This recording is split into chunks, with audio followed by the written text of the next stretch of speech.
Политички, но и економски препукување и пораки во пресред на расправата за буџетот, но и очекувањата за владината реконструкција, откако и денеска опозицијската СДСМ од партиското седиште и обвини власта предводена од ВМРО ДПМН дека води лоши економски политики, но и дека на сметка на осиромашувањето на народот се богатат владините функционери.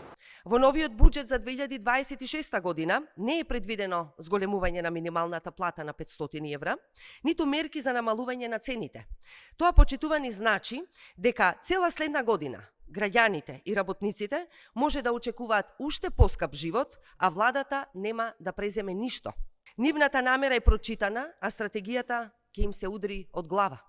Со ВМРО ДПМН е на власт, расте само стандардот на профитерите.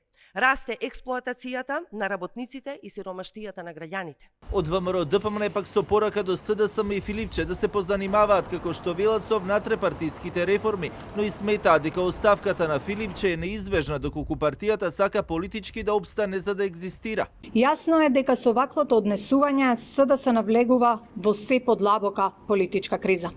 Безидејноста и дезориентираноста кај СДС е очигледна и дополнително ги подкопува нејзините веќе разнишани темели. Крајно време е СДС да се реформира. Оставката на Филипче е неизбежна, доколку партијата сака и понатаму политички да екзистира. Во СДС има чесни и трудолюбиви активисти, но не можат да дојдат до израз поради Филипче, неговиот ментор Заев. Политичката реторика се повеќе се разгорува не само во пресред на собраниската расправа за буџетот, туку и најавената реконструкција на владата која премиерот Мицковски ја најави по Конгресот на ВМРО ДПМН кој треба да се одржи во декември. Она што е се поизвестно е дека на вице-премиерското место на Изет Меджити се очекува да седне Беким Сали. Сепак денеска одговарајќи на новинарско прашање за очекувањата од владината реконструкција, тетовскиот градоначалник Билал Касами не сакаше да коментира, само кратко посочи дека кога ќе дојде време, ќе го изнале својот став за тоа дали која политичка партија може да стане коалицијски владин партнер.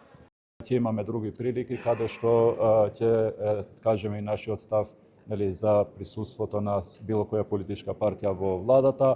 По шпекулациите кои се појавија во јавноста дека е можно ДПА да стане дел од владата, оттаму само кратко посочија дека таков предлог не добиле се уште, но доколку добијат ќе го прифатат. Премиерот Мицковски пак и во изминатите неколку дена апелираше да не се подлегнува на шпекулации и тврдеше дека вреди нема да добијат министерско место повеќе во владата, откако тие пак претходно се пофалија дека на местото на Меджити како вице-премиер доаѓа Сали, а за министерската фотелја за животна средина тврдеа дека ќе номинираат друго име, бидејќи и двете функции претходно ги вршеше Меджити.